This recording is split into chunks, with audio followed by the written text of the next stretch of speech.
नमस्कार मित्रांनो. सहसा आम्ही अशा प्रकारचे व्हिडिओ बनवणे टाळतो, पण सध्या सोशल मीडियावर जे काही चालू आहे ते बघून राहावले नाही म्हणून हा व्हिडिओ बनवतो. चला वळूया मुख्य मुद्द्याकडे. सध्या छत्रपती संभाजी महाराज यांचा छावा हा चित्रपट जगभरात प्रसिद्ध होत आहे, जगभरात पाहिला जात आहे. एकीकडे हा चित्रपट छत्रपती संभाजी महाराजांना घराघरात पोचवत आहे आणि दुसरीकडे छत्रपती संभाजी महाराजांची फितुरी कोणी केली या प्रश्नावर आपण सर्व एकमेकांसोबत भांडत आहोत. हिंदूंची ही आपापसात भांडण्याची घाणेरडी सवय खूप जुनी आहे आणि ही औरंग्याच्या बापदादांना माहिती होती. त्यांनी त्याचा फायदा घेतला.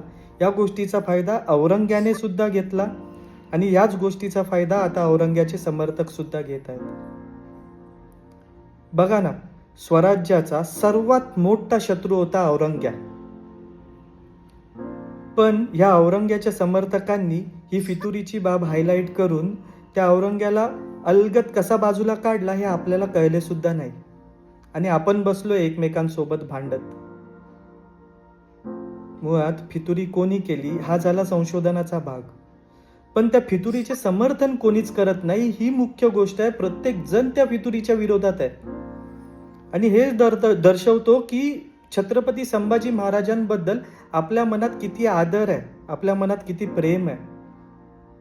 माफ करा, लहान तोंडी मोठा घास घेतोय, पण ती फितुरी कोणी केली, कोणत्या धर्माच्या लोकांनी केली, का केली ही गोष्ट सोडून द्या हो इतिहास संशोधकांवर. आणि मुळात ती फितुरी ज्यांनी केली होती ते आता जिवंत सुद्धा नाहीत आणि आपण बसलोय त्यांच्या नावाने भांडत. ही वेळ आहे एकत्र येण्याची, एकत्र येऊन उभं राहण्याची त्या लोकांच्या विरोधात जे अजूनही औरंग्याचे समर्थन करतात, जे अजूनही औरंग्याचे समर्थक आहेत, जे अजूनही औरंग्याच्याच विचारांवर चालतात. ही वेळ आहे एकत्र येऊन कोणालाही हे न विसरून देण्याची की स्वराज्याचा सर्वात मोठा शत्रू औरंग्या होता आणि औरंग्याने आपल्या महाराजांबद्दल काय काय केले हे कोणाला न विसरून देण्याचा. जय जय भवानी, जय शिवराय.